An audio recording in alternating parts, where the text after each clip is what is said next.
Nós vamos passar agora à pregação da palavra e eu os convido a abrir o Evangelho do Senhor segundo Marcos, capítulo 14.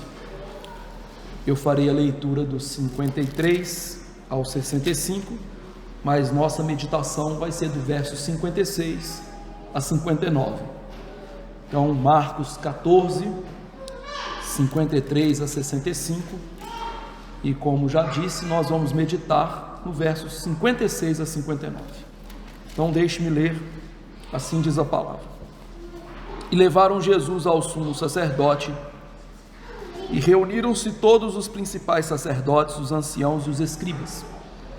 Pedro seguira-o de longe até o interior do pátio do sumo sacerdote, e estava assentado entre os serventuários, aquentando-se ao fogo. E os principais sacerdotes e todo o sinédrio procuravam algum testemunho contra Jesus para o condenar à morte, e não achavam, pois muitos testemunhavam falsamente contra Jesus, mas os depoimentos não eram coerentes. E levantando-se alguns, testificavam falsamente, dizendo: nós o ouvimos declarar: eu destruirei este santuário edificado por mãos humanas, e em 3 dias construirei outro, não por mãos humanas. Nem assim o testemunho deles era coerente. Levantando-se o sumo sacerdote, no meio, perguntou a Jesus: nada respondes ao que estes depõem contra ti? Ele, porém, guardou silêncio e nada respondeu. Tornou a interrogá-lo o sumo sacerdote e lhe disse: és tu o Cristo, o Filho do Deus bendito? Jesus respondeu: eu sou. E vereis o Filho do Homem assentado à direita do Todo-Poderoso e vindo com as nuvens do céu. Então o sumo sacerdote rasgou as suas vestes e disse: que mais necessidade temos de testemunhas? Ouvistes a blasfêmia, que vos parece? E todos o julgaram réu de morte. Puseram-se alguns a cuspir nele, a cobrir-lhe o rosto, a dar-lhe murros e a dizer-lhe: profetiza! E os guardas o tomaram a bofetadas. Vamos orar, meus irmãos. Nosso Deus, Pai Todo-Poderoso, ao ler esse texto, nós ficamos constrangidos, Senhor, da maldade humana, e constrangidos porque Jesus passou tudo isso por nós. Por outro lado, nós nos alegramos porque esse cálice da ira somente Ele podia tomar. Temos um sentimento agridoce ao ler esse texto, ainda mais agridoce por perceber que mesmo que nós não tenhamos testemunhado falso contra Jesus, muitas vezes damos um falso testemunho de Jesus na nossa vida.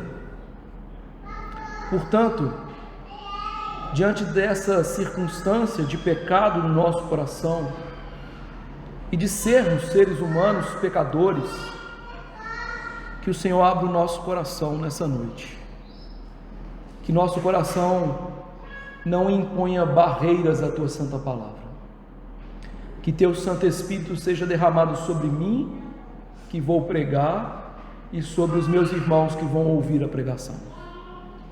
Que o Senhor, ó Deus, fale conosco, nos edifique e nos leve a sermos crentes melhores, e que acima de tudo isso, mais uma vez, o nome de Cristo seja honrado. Que cada sermão desse, nós possamos nos impressionar ainda mais com Jesus, e que Ele seja a menina dos nossos olhos, a parte mais preciosa da nossa vida. É no nome dEle que oramos. Amém. Queridos irmãos, na semana passada, nós começamos a expor o julgamento do nosso Senhor Jesus Cristo. Nós vimos naquele primeiro parágrafo de pregação que Marcos teve um interesse de mostrar para nós toda a ilegalidade daquele julgamento. Marcos tinha a intenção de deixar claro aos nossos olhos que o julgamento de Jesus era um assinte à justiça, à verdade. Por outro lado, ele também salientou para nós que aquele que estava sendo julgado, Jesus, nada podia ser achado de errado nele. Hoje nós vamos começar a ver esse testemunho contra Jesus, porque ele só havia dito que as pessoas testemunhavam falsamente, e hoje nós vamos ver que testemunho é esse, e o que nós vamos aprender aqui é que Jesus, o inocente Filho de Deus, ele foi acusado falsamente de destruir o templo e reconstruir, e que tudo isso ele passou por nós. Ou seja, nós vamos ver que Jesus é inocente, que as acusações são falsas, mas mesmo assim, ele passa por isso por nós, como o cálice que ele tinha que tomar para a nossa salvação. Vejamos isso. O verso 56 diz: pois muitos testemunhavam falsamente contra Jesus, mas os depoimentos não eram coerentes. Marcos agora nos mostra que um dos motivos pelos quais os fariseus não puderam encontrar nada para acusar Jesus era que as testemunhas às quais eles alugaram para falar mal de Jesus falavam coisas falsas em relação a Jesus. De fato, nós vimos no sermão passado que ninguém podia encontrar nada contra Jesus. Jesus tem uma vida perfeita. Jesus nunca cometeu nenhum tipo de pecado. Jesus era odiado pelos pecados que ele expunha das pessoas. Ou seja, ninguém podia olhar para ele e dizer com verdade que ele era um pecador, que era alguém réu de morte. No entanto, eles queriam matá-lo porque ele fazia isso com aquela liderança hipócrita. Ele apontava para eles, mostrava que a religiosidade deles era vazia e que eles buscavam as coisas do aqui e do agora. Esse era o motivo do ódio. Sendo assim, era óbvio que as acusações só podiam ser falsas. Eles não podiam apresentar coisas verdadeiras contra Jesus Cristo. Porque imagine aquelas pessoas vindo até Jesus para acusar Jesus e falando o seguinte: nós acusamos esse homem para ser réu de morte porque ele fala contra o nosso pecado e ele é verdadeiro. Seria algo ridículo, não é mesmo? Afinal, ao falar assim, eles apontariam para o erro deles, fariam uma confissão pública que Jesus estava certo e que eles é que deveriam estar no banco dos réus. Portanto, Marcos está mostrando que as testemunhas que o Sinédrio encontrou, elas estavam dispostas a falar, mas a falar falsidades contra Jesus. E isso por si só é hediondo. Por quê? Nós temos que lembrar do ensino da palavra de Deus acerca do testemunho falso. Nós lemos na nossa liturgia, falando sobre o homem de Belial, lá em Provérbios, e Provérbios encerra a sessão que ele fala sobre o homem de Belial com a seguinte questão: 6 coisas o Senhor aborrece, e a 7ª sua alma abomina: olhos altivos, língua mentirosa, mãos que derramam sangue inocente, coração que trama projetos iníquos, pés que se apressam a correr para o mal, testemunha falsa que profere mentiras, e o que semeia contenda entre os irmãos. Além de todas aquelas irregularidades que nós vimos, eles acrescentam aqui sobre si o pecado em relação ao 9º mandamento, que proíbe a mentira, proíbe falar a mentira num tribunal, proíbe torcer os fatos. Então o que nós lemos aqui é claríssimo: Deus abomina, odeia a mentira, Deus odeia o falso testemunho. No entanto, aquelas pessoas que estavam ali testemunhando contra Jesus não ligavam para isso. Em outros textos de Provérbios, que nos faltaria tempo para ler, Deus diz que a testemunha falsa não ficará impune e que ele então a odeia. Isso é, Deus nos mostra, meus irmãos, que aqueles que torcem o direito, que torcem a justiça, que torcem a verdade para fazer com as suas próprias mãos o que é mal, através de intrigas, de oposições e de mentiras, Deus está contra essas pessoas. E Deus odeia o que elas fazem, porque Deus odeia a mentira, porque ela tem origem no diabo. É interessante nós notarmos que antes de Jesus ser preso, julgado, Jesus, quando esteve em Jerusalém, havia dito à religião daquele povo e à sua liderança religiosa que tudo o que eles estavam fazendo era demoníaco. Ele afirmou isso porque os judeus dos seus dias, capitaneados pelo Sinédrio, eram mentirosos e assassinos. Eles tramavam a morte de Jesus por falsas conspiratas. Assim diz João 8,44: vós sois do diabo, que é o vosso pai, e quereis satisfazer-lhes os desejos. Ele foi homicida desde o princípio, e jamais se firmou na verdade, porque nele não há verdade. Quando ele profere mentira, fala do que lhe é próprio, porque é mentiroso e pai da mentira. Tanto o Sinédrio quanto aquelas testemunhas estavam encarnando o que Jesus havia dito tempos antes, sobre o que eles eram: mentirosos e homicidas, e portanto, ao invés de serem filhos de Deus, debaixo do seu paternal cuidado e favor, eram filhos do diabo. Eles estavam ali experimentando, vivenciando o que Jesus havia dito sobre eles: mentirosos, assassinos.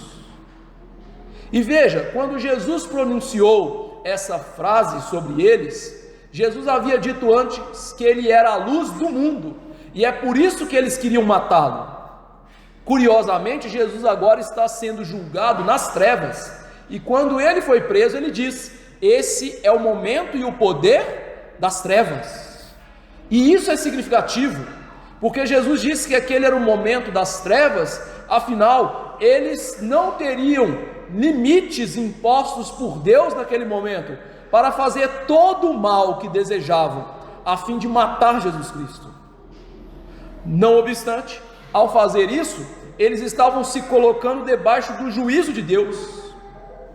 É por isso que, anos mais tarde, no ano 70, Deus varreu aquela liderança religiosa da terra, trazendo juízo sobre Jerusalém, porque a testemunha falsa não fica impune. O Sinédrio contratou então, como Marcos diz, falsas testemunhas, homens que ajudam na maldade, homens de Belial, filhos mentirosos do diabo. Mas nesse verso, Marcos nos dá mais alguns detalhes.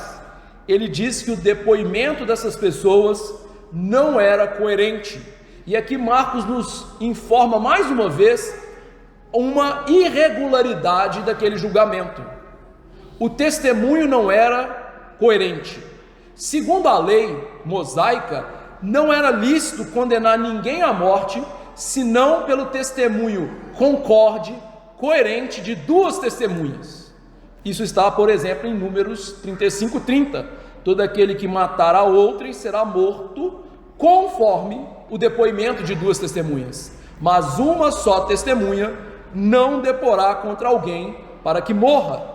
Isso significa o quê? Em Israel não podia haver qualquer tipo de causa legal para condenar uma pessoa à morte, a não ser que as testemunhas fossem coerentes, elas fossem concordes em relação àquilo que elas falassem. Se uma testemunha dissesse algo e outra testemunha dissesse outra coisa, aquilo não constituía então um tribunal, e eles não podiam julgar aquela pessoa como réu de morte.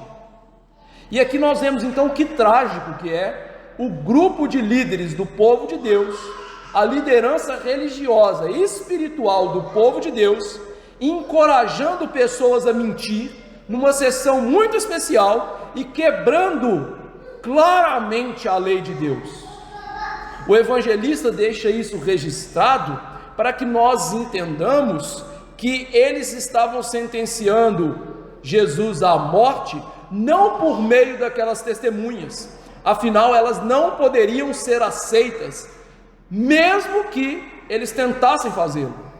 O testemunho delas não era factível no tribunal. Além disso, como eles deveriam submeter o julgamento de Jesus ao critério, avaliação e então homologação dos romanos, se as testemunhas apresentadas fossem testemunhas incongruentes, sem coerência e falsas, o governador romano claramente não iria apoiá-los. Então Marcos nos mostra aqui, e como nós vamos ver no sermão que vem, que a morte de Jesus não é por causa do testemunho das pessoas contra ele, é porque ele falou a verdade, não pela mentira que falaram contra ele, mas porque no momento nevrálgico, quando perguntado se ele era o Messias, ele disse: eu sou, eu não nego. E ele não podia negar, mostrando então que ali a única pessoa de fato justa, honesta e verdadeira era o Senhor Jesus Cristo. O verso 57, Marcos diz: e levantando-se alguns, testificavam falsamente, dizendo... Marcos aqui é célere em nos informar que o testemunho que ele vai relatar abaixo é falso. A questão é por que Marcos faz isso? Porque quando nós lermos aqui o verso 58, você vai perceber que o testemunho daquelas pessoas foi baseado num evento real. No entanto, como nós vamos ver mais adiante, as palavras que eles vão se referir foram distorcidas de maneira inescrupulosa e foram usadas para condenar Jesus ou tentar condenar Jesus. Marcos, então, ele quer que saibamos a verdade antes de lermos, para que nós saibamos que Jesus não havia dito aquelas coisas, porque a declaração de Jesus, a qual as testemunhas falsas relataram, de fato era enigmática, não era fácil de entender. Como nós vamos ver no Evangelho de João, João teve que interpretar para os discípulos de Jesus e para nós aquilo que Jesus havia dito. Então Marcos, dada a dificuldade da fala de Jesus, ele já se adianta e diz: aquilo que eles vão falar acerca de Jesus é falso, não tem nada a ver com a justiça. Eles estão torcendo o que Jesus falou e mostrando então que para o sinédrio não importava aquele plano macabro de matar Jesus. Se fosse necessário pessoas perjurarem, pessoas torcerem a verdade, usarem um evento real, mas fazendo com que aquele evento se tornasse algo mentiroso, mesmo assim eles estavam dispostos. E mesmo, meus irmãos, que eles como judeus, eles soubessem e tivessem plena certeza que Deus odeia a mentira. Então o que nós estamos vendo são pessoas completamente inescrupulosas, e eles não se importam com o ódio, com o asco que Deus tem em relação à mentira e ao perjúrio. Eles não estão importando com isso, tampouco eles se importam com a verdade. Mesmo que eles soubessem, Deus se importa com a verdade. E aqui é importante nós salientarmos isso. Meus irmãos, Deus deseja que nós falemos a verdade e nunca distorçamos as coisas. A Bíblia nos incentiva a falar a verdade em inúmeros textos. Por exemplo, Tiago 3,14, que nós já lemos hoje, diz: se pelo contrário tendes em vosso coração inveja amargurada e sentimento faccioso, nem vos glorieis disso, nem mintais contra a verdade. Efésios 4:25, por isso, deixando a mentira, fale cada um a verdade com o seu próximo, porque somos membros uns dos outros. Deus quer que nós falemos a verdade. A pergunta é: como Pôncio Pilatos fez: o que é a verdade? Você já se perguntou isso? Uma definição básica de verdade é que ela é condizente com a realidade, com os fatos, com aquilo que é real, que acontece. Então a verdade, ela é condizente com aquilo que aconteceu, com os fatos, com a natureza. Por exemplo, imagine que nós, ao sairmos daqui hoje, no fim deste culto, nós estejamos todos ali à porta da igreja e um carro venha em alta velocidade e bata no que está adiante. Então nós sabemos que aquele que estava atrás realmente não conseguiu frear e bateu em toda velocidade. No entanto, um de nós, querendo livrar aquela pessoa, nós torcemos isso, dizemos: não, quem está errado é quem estava à frente. Ele deu ré, ele não podia dar ré naquele momento. Veja, a verdade deixou de existir aqui, por assim dizer, porque eu peguei o fato e eu torci a minha maneira, condizente com aquilo que me é conveniente. Isso é horrível porque nós estamos constantemente vivendo isso no mundo em que nós estamos inseridos. Hoje, uma das coisas que as pessoas mais dizem é: tudo é relativo. Não é isso? Tudo é relativo. Não é tudo relativo. Veja, se for tudo relativo, não existe verdade absoluta. E essa frase, ela é tautológica. Se tudo é relativo, ela não pode ser uma verdade absoluta, portanto nada é relativo. As pessoas nem percebem o que elas estão dizendo. Outra coisa que é muito comum é: esta é a minha verdade. Como se pudessem existir duas verdades quanto aos fatos. Exemplo simples, já disse isso antes: essa garrafa é preta, certo? Não, essa garrafa, pastor, ela é branca, é a minha verdade. Você pode falar que ela é a sua verdade, mas nunca vai ser verdade, porque essa garrafa, e todos os fatos provam isso, ela é preta. Então veja, Deus quer que nós falemos a verdade, porque a verdade é condizente com o seu decreto, com a sua realidade, com Ele mesmo. Daí Jesus dizer: eu sou a verdade, não há outra. Então, queridos irmãos, o que aqueles homens estão fazendo é aqui desprezar toda a verdade. E lembre-se, o que levou o homem a cair e afastar-se de Deus? O desprezo da verdade. Torcer a verdade para virar a nossa verdade. Essas testemunhas estavam fazendo tal como o diabo fez no Éden. Pessoas que não se importam em torcer as coisas, desagradar a Deus, desde que aquilo lhes seja conveniente.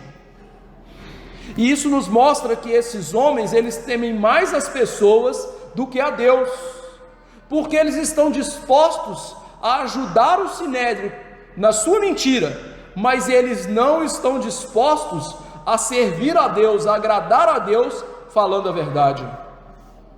E nós temos que tomar cuidado. Como eu disse, o nosso mundo incentiva a mentira, e nosso mundo existem até aquilo que nós chamamos de mentiras brancas, né? São aquelas mentirinhas que parecem inofensivas, né? A mulher chega diante do marido, está com uma roupa que não está bonita e pergunta: meu amor, estou bonita? Com certeza. O marido chega diante da esposa: estou bem vestido? A barriguinha de chope dele está para fora, né? Que é uma coisa maravilhosa, cheio de cabelo, né? Parecendo o Tony Ramos. Tá lindo, amor. Lindo o quê? O operador de telemarketing liga para casa: oi, quero falar com fulano. Já é o 10º. Não, fulano não está em casa não. O nosso mundo incentiva isso, como se mentira fosse algo de somenos importância. E isso nos mostra o que? Muitas vezes nós tememos mais aos homens e queremos nos ajudar com as nossas mentiras, mesmo que isso nunca seja possível, do que tememos a Deus. E aqui Jesus encarna bem o provérbio que diz que quem teme a Deus está seguro. Aqueles homens seriam julgados mais tarde por Jesus. Aqueles homens iriam morrer e ir para o inferno. O único ali que estava seguro é aquele que estava sendo julgado injustamente e que confiava em Deus e vivia a verdade. E Jesus, meus irmãos, também nos alerta para tomarmos cuidado com esse tipo de postura. Ele diz: toda palavra frívola que sai da boca de vocês, um dia vocês darão conta dela. Toda a palavra que sai da nossa boca, um dia nós vamos dar conta para Jesus. Mas o que essas pessoas disseram? A gente já aprendeu que é falso, que elas estavam mentindo, que elas estavam torcendo as coisas. Mas o que elas disseram? Verso 58: nós ouvimos declarar: eu destruirei este santuário edificado por mãos humanas, e em 3 dias construirei outro, não por mãos humanas. Para entendermos bem o que está acontecendo aqui, é preciso saber que o que elas estão referindo aqui está baseado num evento real. As palavras delas se referem a algo que realmente Jesus fez e disse. Mas para a gente ver que há incoerência no que elas estão fazendo, eu convido você a abrir João capítulo 2, verso 19 a 22. Abra aí na sua Bíblia, João 2, 19 a 22. Eu vou ler aqui e você acompanhe com atenção. João 2, 19 a 22.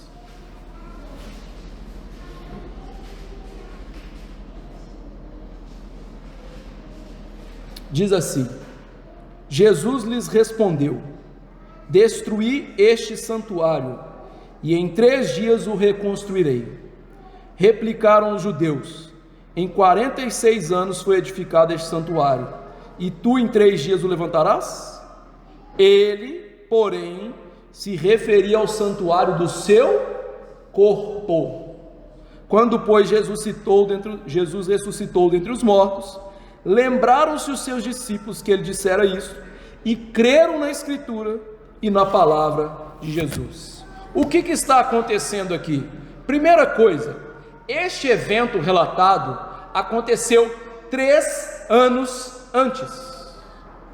Foi a primeira purificação do templo realizada por Jesus. Foi no primeiro ano do ministério de Jesus, a primeira Páscoa pública de Jesus. Ele foi com os discípulos para Jerusalém, ele fez um azorrague de cordas, ele bateu naqueles homens, tirou eles do templo, tirou os cambistas, tirou as pombas, tirou os bois, tirou os animaizinhos, increpou aqueles homens. Às vezes, quando a gente lê no Evangelho, parece que Jesus purificou o templo uma vez, naquela vez que era relatado em Marcos, Lucas e Mateus. Aquela é a última purificação, na última semana do ministério de Jesus. João aqui está relatando o ministério de Jesus na Judéia, e só ele relata esse ministério. E nesse período que Jesus era um rabi na Judéia, ele foi a Jerusalém e purificou o templo.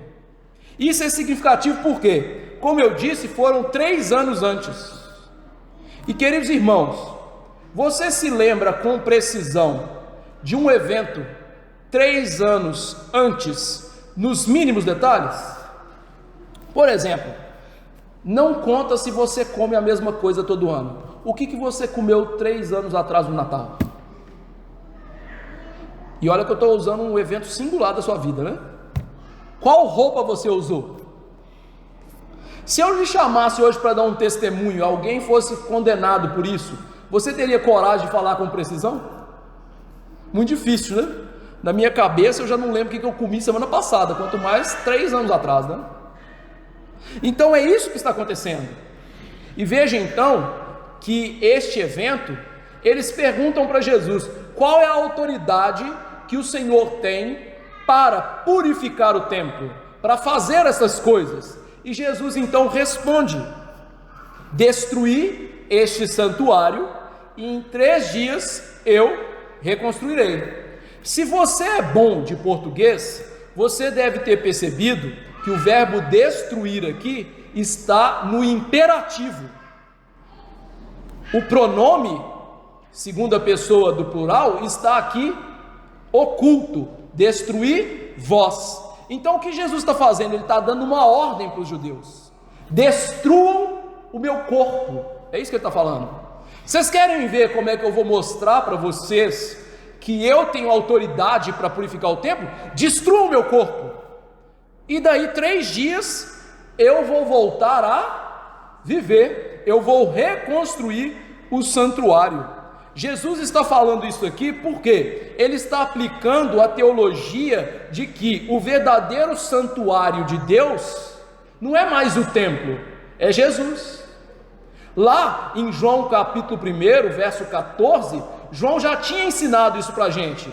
O verbo se fez carne e tabernaculou, armou a sua tenda entre nós, e vimos a sua glória, glória como do unigênito do Pai. Ou seja, quem é o verdadeiro santuário de Deus? Não é mais o templo.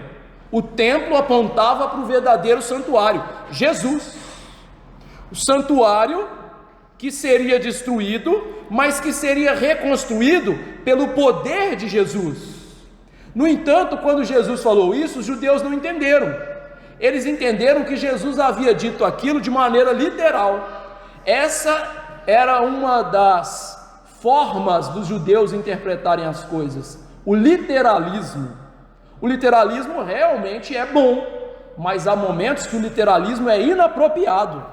Por exemplo, Jesus disse: eu sou a videira. Meu irmão, Jesus é um pé de uva. Se você aplicar o literalismo aí, Jesus é uma planta. Eu sou a porta. Jesus é uma porta? Não, meus irmãos, mas eles aplicaram o literalismo por causa do método de interpretação deles, mas sobretudo por um problema maior, a cegueira espiritual deles.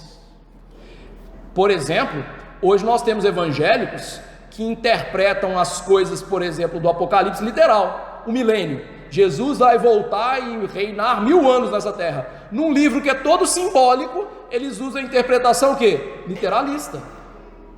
E aí veja, o arrebatamento se torna algo também literal. Ou seja, as pessoas vão ser arrebatadas e vão ser levadas para o céu, o mundo vai virar um caos. Tudo porque as pessoas estão cegas espiritualmente falando. E aí elas usam uma aplicação literal das coisas que é esdrúxula. E foi isso que eles fizeram. E ao fazer isso, eles torceram a palavra de Jesus. Então, o que as testemunhas estão falando, primeiro, é algo remoto que elas estão lembrando. E segundo, elas estão falando de uma interpretação errada. E elas agora estão usando as palavras de Jesus mal interpretadas contra Jesus. Então Jesus aqui está sendo difamado por um evento real que ele mesmo disse. No entanto, o que ele havia dito não tinha nada a ver com o que eles estavam relatando. Às vezes as pessoas fazem isso com as nossas palavras, não é mesmo? Elas pegam aquilo que você falou e elas falam: você falou isso, você não falou aquilo. Eu que sou pastor, sofro muito disso, né? Pastor, você pregou isso. Eu falei: não preguei isso não, meu filho. Você interpretou errado o que eu falei. A gente às vezes sofre isso na comunicação. E Jesus aqui, ao sofrer isso, está sendo então interpelado e acusado de coisas que ele não disse.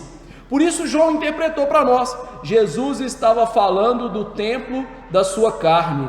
Quando ele ressuscitou, os discípulos entenderam o que Jesus estava falando.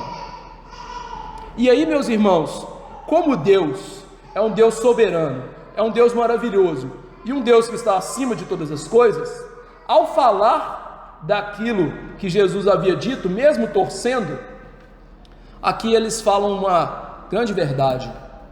Um comentarista diz o seguinte: embora as alegações das testemunhas e dos escarnecedores são falsas, os acusadores falam uma verdade involuntariamente. Sofrimento e morte destruirão o corpo de Jesus, mas em 3 dias ele vai ressuscitar. Jesus ressuscitado é o novo templo que oferece a todos acesso ao Santo dos Santos, pela nova aliança. Quando o templo foi destruído, esta verdade foi uma fonte de grande conforto aos crentes judeus e aos crentes como um todo. E era exatamente isso que Jesus havia dito na ocasião. Ele, como templo, ele é o nosso conforto, ele é a realidade última e final. E o que possibilitaria aquilo era a sua morte e a sua ressurreição, que era um mandato de Deus. Então, o que as testemunhas fizeram? Nós podemos falar das 3 falsificações que elas fizeram aqui. Primeira, elas disseram ter ouvido Jesus dizer que ele mesmo destruiria o templo. Como nós vimos, Jesus não disse isso, ele deu uma ordem: destruam vocês o templo. Então eles estão acusando Jesus de algo que ele não disse. Segunda falsificação, elas disseram que tinham ouvido Jesus contrastar o templo feito por mãos humanas com outro não feito por mãos humanas. Esses modificadores não estavam na fala de Jesus. Jesus em nenhum momento no texto que nós lemos disse feito por mãos humanas, não feito por mãos humanas. Terceira falsificação, sua conclusão então que Jesus era um difamador do templo, alguém oposto à verdade, oposto ao templo. Contudo, meus irmãos, quando Jesus purificou o templo pela segunda vez, lá em Marcos, Jesus disse o seguinte: também os ensinava e dizia: não está escrito, a minha casa será chamada casa de oração para todas as nações? Vós, porém, a tendes transformado em covil de salteadores. Jesus nunca foi contra o templo. Jesus foi contra o que aqueles homens faziam no templo. Ele foi contra a falsa religião deles. Ele foi contra ao pecado deles de simonia, que eu citei semana passada. Eles usavam a religião para tirar dinheiro das pessoas. Eles usavam o templo para roubar, para pilhar. E eles usavam o templo para um enriquecimento ilegal. Então a tática desses homens é realmente difamar Jesus, porque o que ele havia dito era totalmente contra eles. Jesus havia colocado aqueles homens em xeque: vocês estão pervertendo a casa de Deus. E agora eles usam as palavras de Jesus contra Jesus, como se Jesus fosse contra o templo. É óbvio que Jesus, anos mais tarde, pelo seu poder, usando os romanos, ele destruiria aquele templo, porque na nova aliança ele tinha que abolir aquele templo, para que todos soubessem que ele é o novo templo de Deus. Mas em nenhum momento, até aqui, Jesus falou contra o templo. Jesus condenou o templo, como se o templo em si fosse mal. Mal era o que acontecia lá. Deixa eu dar um exemplo aqui muito esdrúxulo, tá? E eu quero que você entenda o que eu estou dizendo. Imagine que um homem vil compre uma casa e use aquela casa como prostíbulo. Aquele lugar é mau? Não. Mal é o que acontece lá. Não existem lugares maus em si mesmos. Tem gente que fala isso, né? Não, eu passei num lugar, aquele lugar é muito mau, senti até um peso. Misticismo puro.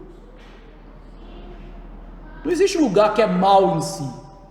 Mal que as pessoas fazem lá. Aí você tem que sentir mal pelo pecado que é feito lá. Mas o lugar... Só que a gente é muito místico, né? Ah, eu não entro no tal lugar. É assombrado. Tem fantasma. Se você ler Bíblia, você sabe que não tem assombração. Quem morre vai para diante de Deus, sofreu o juízo, depois sua alma vai para o inferno, vai para o céu. A gente é místico demais, né? Então Jesus lidava com o literalismo deles místico. Jesus está falando contra o templo. Jesus considera o templo mau. Não, Jesus considerou eles. Eles eram maus. O que eles faziam era mal. E agora as testemunhas torceram isso, como se Jesus fosse alguém, um revolucionário, um destruidor do templo, alguém que odiasse a religião. Mas veja, isso era coerente? Não. Verso 59. Nem assim o testemunho deles era coerente. Marcos aqui fala para nós que o testemunho dessas pessoas não era coerente. Mas veja, ele usa uma expressão, nem assim. Essa expressão aponta para aquilo que nós acabamos de examinar, ou seja, mesmo que aquelas pessoas agora estivessem falando de um evento real, mesmo assim não era coerente, porque elas torceram aquele evento real, elas usaram o evento e falaram algo que não era verdadeiro, condizente com o evento. E por tomar algo que é real, elas pensaram o quê? Nós vamos ser aceitos, vai ser algo sumário, nós vamos falar disso e Jesus vai ter que ser condenado. Mas veja, eu e você, como eu já exemplifiquei, nós podemos presenciar um evento e mesmo assim falar algo que não condiz com o evento. Não significa que você cita algo que realmente aconteceu, que aconteceu do jeito que você está falando. Tem gente que é assim, parece lunático, né? Igual o povo no futebol. Uma vez eu fui no Mineirão, tinha 200 mil pessoas. Se tivesse 200 mil pessoas, tinha caído, tinha morrido. Mas o povo fala, né? Maior público no Mineirão do Cruzeiro, 200 mil. Você está louco? Mas ele quer enxergar o evento daquele jeito, ele quer torcer aquilo daquele jeito. Uma coisa mais besta, né? Discutir quem tinha mais gente no estádio. E daí? Se a gente fosse ganhar alguma coisa com isso, né? Se fosse na igreja, tudo bem, né? 200 mil ouvindo e convertido, maravilha, né? Mas não, o povo parece lunático, né? Torce as coisas. E aqui, ao fazer isso, eles pensaram, agora nós demos um checkmate em Jesus. Ele não pode negar que o evento aconteceu. Todo mundo presenciou. Os discípulos viram. Ninguém pode negar que isso aconteceu. Mas veja, Marcos diz, nem assim isso era coerente. E veja, ao fazer esse tipo de acusação, essas testemunhas que não estão sendo coerentes, elas queriam tornar Jesus réu de morte, porque todo mundo amava aquele templo. O templo tinha se tornado um ídolo até para os judeus que eram discípulos de Jesus. Por exemplo, os apóstolos. Mestre, que pedras, que construções. Percebe?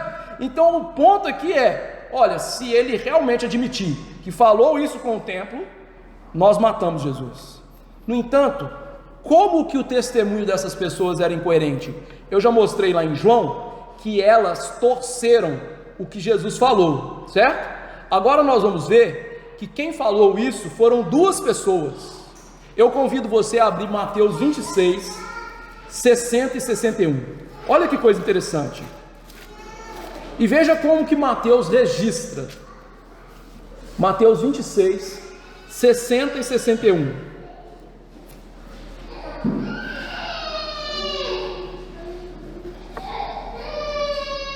Diz assim: e não acharam, apesar de se terem apresentado muitas testemunhas falsas, mas afinal compareceram duas, eram duas pessoas, afirmando: este disse, posso destruir o santuário de Deus e reedificá-lo em 3 dias. Então você percebeu o quê? Quem falou isso foram duas pessoas. Só que você notou a diferença do relato de Mateus para o relato de Marcos? Mateus disse o quê?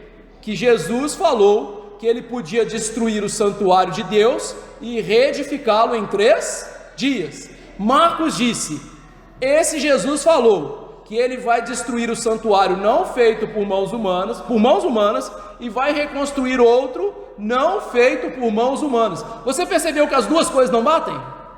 Uma testemunha falou uma coisa, outra testemunha falou outra coisa, e aí está a incoerência delas. Afinal, qual santuário vai ser destruído?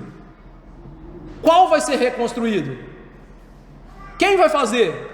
Então veja, meus irmãos, essas duas testemunhas, uma falando uma coisa, outra falando outra coisa, mostram a incoerência do que está acontecendo. Elas não conseguiam coordenar os fatos que elas estavam falando. Então uma falava uma coisa, outra falava outra coisa, e diante disso, quando uma torceu, outra torceu o fato, as duas ao fazerem isso, não se tornaram concordes. Mateus ao registrar e Marcos ao registrar, eles nos deixam claro isso. Essas testemunhas, elas não estavam concordando porque elas falavam coisas diferentes entre elas. O santuário, em Marcos, vai ser reconstruído não por mãos humanas. Em Mateus, nada é dito. E aí nós conseguimos perceber então que as contradições, elas não falavam a mesma coisa. Elas não se referiam nem ao mesmo santuário. Uma falava do santuário feito por homens, outra falava do santuário de outra natureza. Se elas estivessem citando palavras literais de Jesus, mesmo assim não haveria motivos de condenar Jesus, porque como nós vimos, Jesus estava falando do santuário do seu corpo. Mas mesmo não falando a literalidade do que Jesus disse, tudo aquilo se tornou contraditório. E como nós vimos no primeiro versículo, eram necessárias duas testemunhas concordes, falando a mesma coisa, para que uma pessoa fosse condenada de morte. Então, tudo aquilo que estava acontecendo, mostra para nós o seguinte: quem estava triunfando, mesmo sem falar uma palavra? A verdade, Jesus. Esse testemunho aqui, e o que Jesus está fazendo, mostram aquilo que o apóstolo Paulo disse em 2 Coríntios 13:8, porque nada podemos contra a verdade, senão a favor da própria verdade. A verdade sempre vai prevalecer. Talvez isso não aconteça no momento, mas ela sempre vai prevalecer. A verdade provém de Deus, ela está firmada por Deus, e ela nunca passa. Jesus está com a verdade, Jesus é a verdade. Mesmo se ele fosse julgado, condenado, morto, ele ainda haveria de prevalecer. Por quê? Jesus ressuscitou ao terceiro dia. Esse é um conceito que nós precisamos trazer de novo aos nossos corações. Ninguém pode nada contra a verdade. Eu sei que o nosso país é um caos de mentira, difamações, calúnia, fake news, julgamentos que não são idôneos, e por aí vai. O nosso próprio presidente, tem vídeo dele na internet, falando lá na Europa, são milhões e milhões de crianças passando fome no Brasil, e os europeus acreditavam naquilo. Um mentiroso. Um dia, ele estará diante de Jesus. E qual mentira vai colar? Homens que traem as suas esposas e mentem, um dia eles estarão diante de Jesus. Pessoas que dão calote nos seus vizinhos, nos irmãos da igreja, um dia estarão diante de Jesus. Meus irmãos, a verdade sempre vai prevalecer. E lembre-se, quando Jesus ressuscitou, ele foi vindicado na frente de todos, que ele é o inocente Filho de Deus, que ele foi condenado injustamente, que mentiram contra ele, mas ali a verdade triunfou. E lembre-se, as pessoas que mentiram contra Jesus, elas foram dizimadas pela destruição que Jesus perpetuou naquela Jerusalém hipócrita. E onde está Jesus? Vivo no reino dos céus. E o que é interessante, que quando elas morreram dizimadas pelo juízo que Jesus derramou sobre Jerusalém, aonde elas foram comparecer? Perante ao juiz de toda a terra, que é Jesus. Quando Jesus voltar em glória e julgar todas as pessoas, todos estaremos diante do tribunal de Jesus. E nesse tribunal, ninguém vai poder fazer nada contra a verdade, contra Jesus Cristo.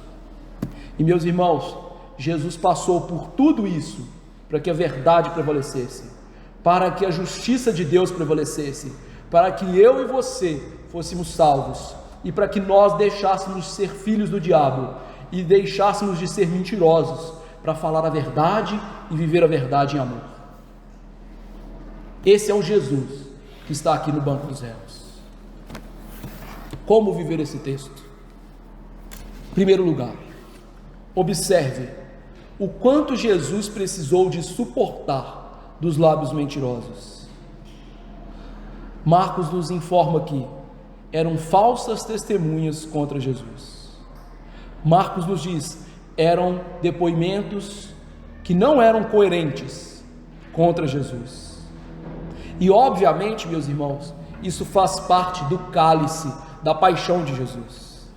Ser acusado injustamente é algo que fere ao ser humano. Agora, sobretudo, aquele que é o inocente Filho de Deus. A alma de Jesus estava sendo ferida naquele julgamento. Imagine quantas vezes doeu no seu coração ser acusado injustamente. E você é um pecador. Agora imagine o quanto doeu naquele que é inocente, que é a verdade, que nunca cometeu um erro sequer, ser acusado falsamente. E uma coisa eu quero deixar claro para os irmãos: mesmo que nós sejamos acusados falsamente, mesmo que as pessoas falem algo contra nós e que nos fira muito, nunca ninguém vai nos ferir com a língua o tanto quanto nós merecemos. A verdade é que nos nossos corações nós somos muito piores do que qualquer coisa que alguém possa falar contra nós. Sabe quem disse isso? Martin Lloyd Jones, comentando o Sermão do Monte. Então, quando alguém falar mal contra você, sendo verdade ou não, agradeça a Deus que aquilo ali não condiz com todo o mal que você tem e é. Segunda aplicação: lembremos que Jesus passou por tudo isso para que ele pudesse ir para a cruz.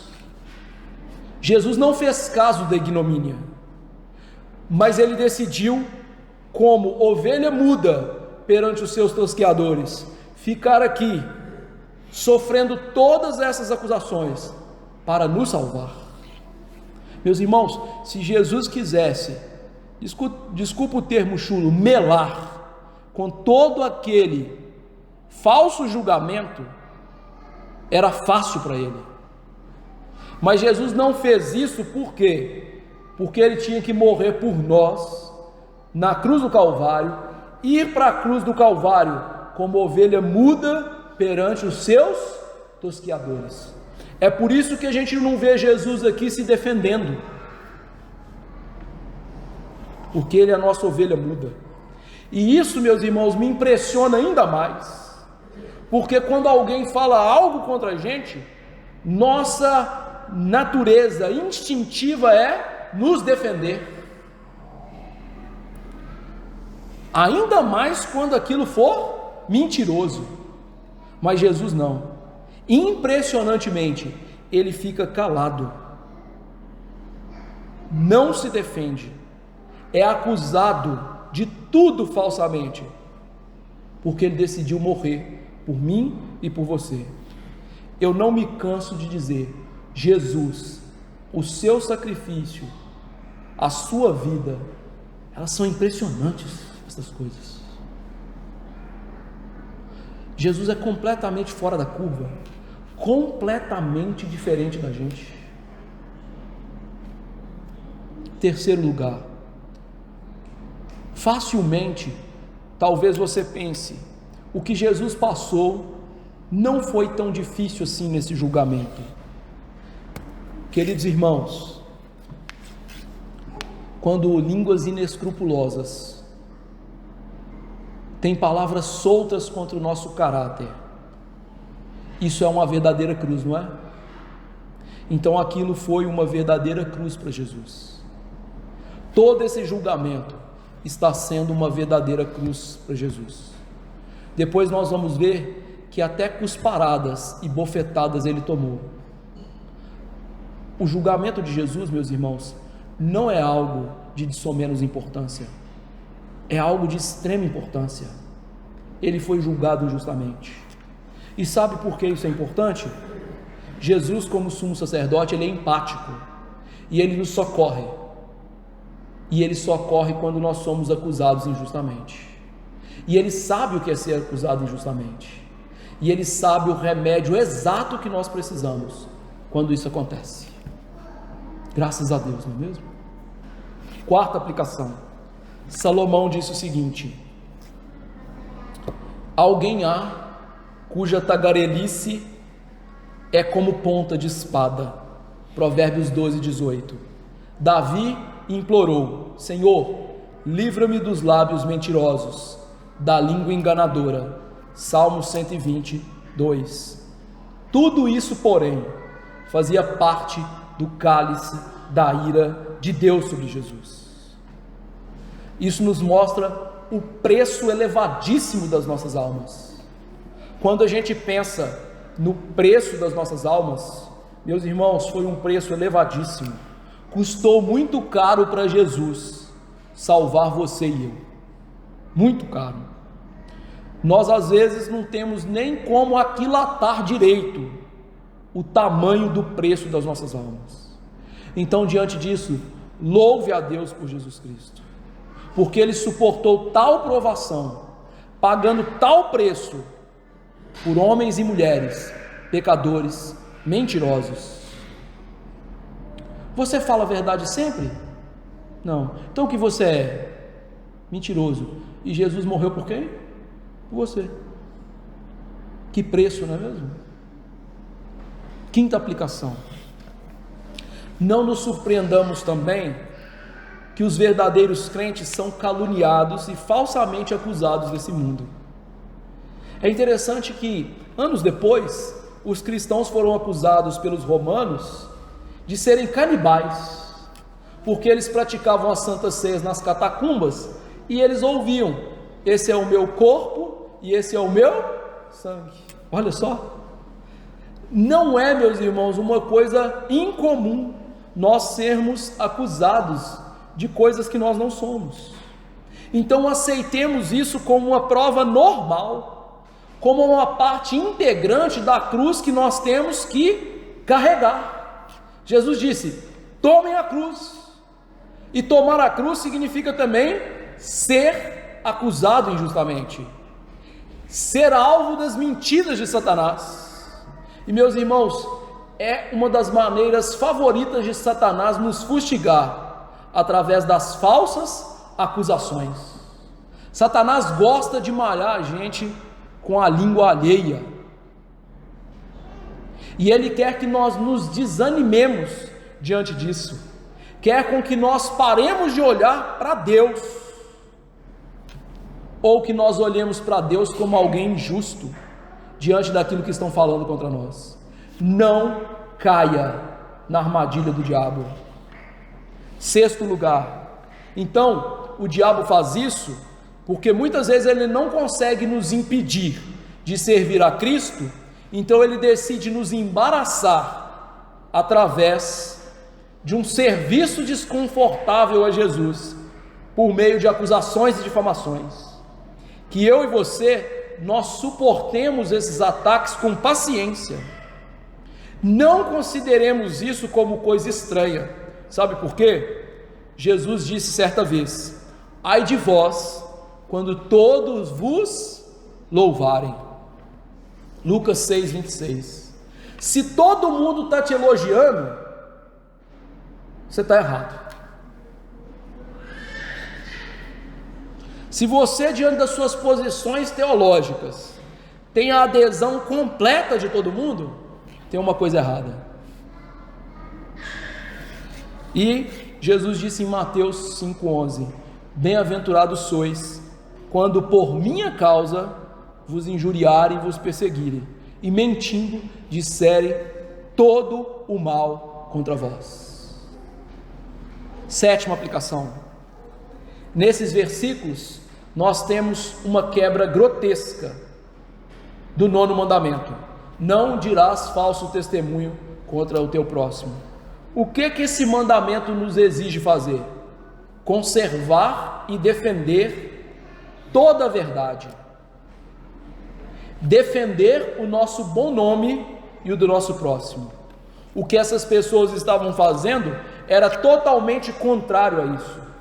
Elas estavam defendendo o bom nome do Sinédrio, que não tinha bom nome, e eles estavam acusando Jesus das coisas que ele não fez. Jesus nunca cometeu o pecado, e ele nunca cometeu o pecado que eles acusavam. Aquelas pessoas deveriam estar ali, todas elas, defendendo Jesus, e é isso que a gente tem que fazer diante do nosso próximo. Devemos defender o bom nome das pessoas com quem nós convivemos. Nós devemos parar de ouvir as fofocas que fazem sobre as pessoas.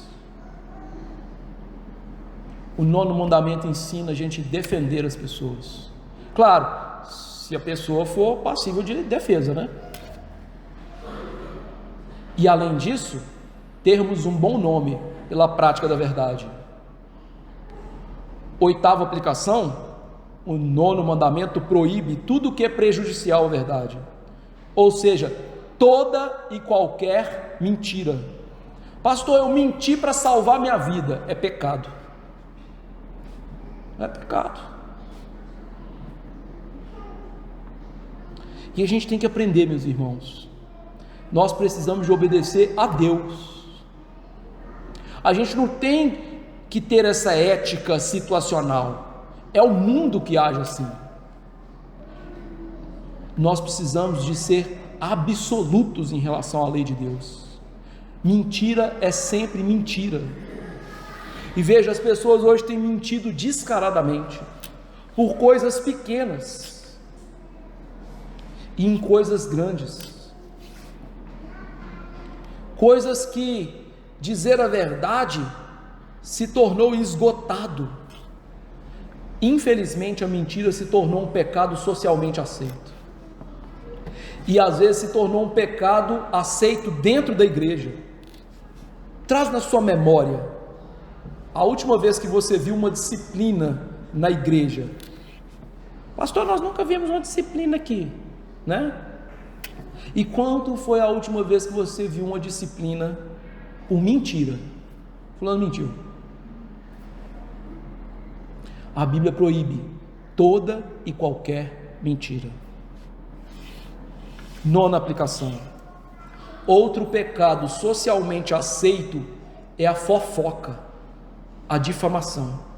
Isso está tão enraizado na cultura interiorana. O que as pessoas na nossa cidade elas fazem no final de tarde?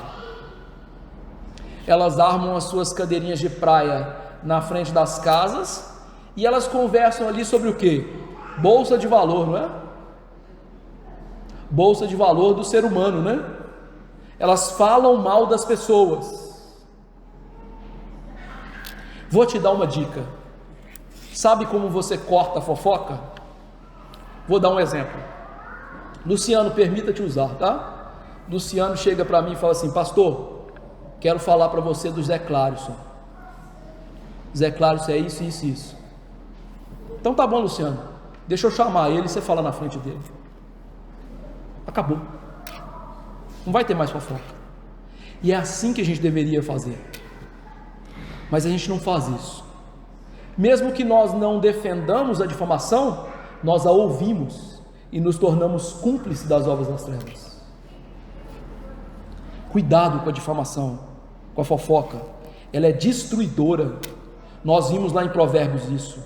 O quanto Deus abomina a fofoca. 10º lugar. Como lidar com a fofoca? Eu já disse a primeira maneira: chame a pessoa, não é?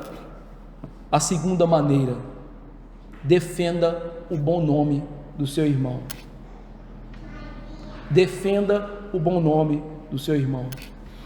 Nós precisamos de fazer isso. Nós precisamos de aprender a amar os nossos irmãos de tal maneira a defendê-los e não sermos cúmplices ou ajudarmos na difamação. Então, querido, aprenda a defender o seu irmão. E a 11ª e última aplicação: se um dia você for chamado para depor num tribunal, nunca minta, mesmo que aquilo lhe prejudique. Nunca minta. É melhor você ser prejudicado num tribunal do que você estar mal diante de Deus. Nunca minta. E se você falar a verdade, Deus estará com você. Independentemente do que aconteça, Ele estará com você. Se você mentir, pode ser que você se livre daquilo. Mas lembre-se, Jesus é o Rei, Jesus é o juiz, e um dia você vai estar diante dele. E o que você vai falar para ele? Que nós tenhamos lábios verdadeiros e falemos a verdade em amor. Que Deus nos ajude. Vamos nos colocar de pé e suplicar a graça de Deus na nossa vida.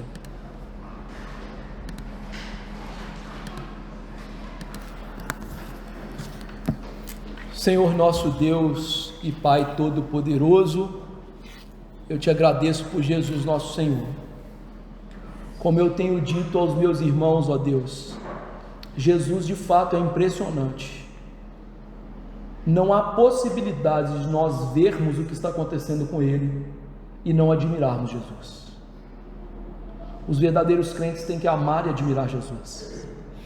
Portanto, aumente ainda mais isso no nosso coração. Nosso amor, nossa dedicação, nossa admiração. Que Jesus seja precioso para nós.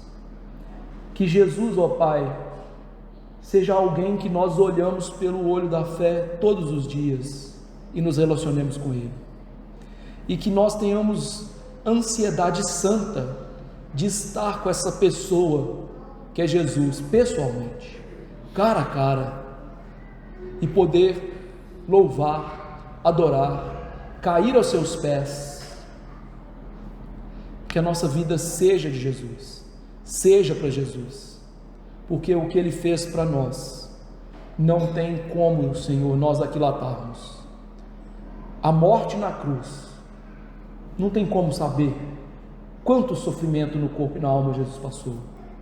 Esse sofrimento no sinédrio, não tem como saber plenamente o que Jesus passou aqui, apesar de saber que o preço foi altíssimo, e que isso nos leve a ser gratos a Jesus todos os dias. Senhor, diante disso, perdoa as nossas mentiras, essas mentirinhas que são aceitáveis, até mesmo as mentirinhas nas brincadeiras, como Provérbios diz, que como louco que atira flechas e fogo é aquele que engana o próximo e diz: fiz isso por brincadeira. Quantas das nossas brincadeiras envolvem mentiras, enganações, e isso é condenado na sua palavra. Senhor, purifica os nossos lábios.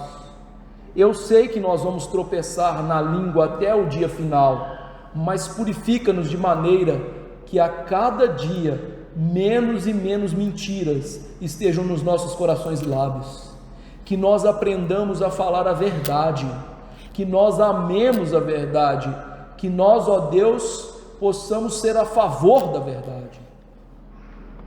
Ajude-nos a não difamar os nossos próximos, ajude-nos a não fofocar, a não ouvir aquilo que as pessoas vão falar mal por trás delas.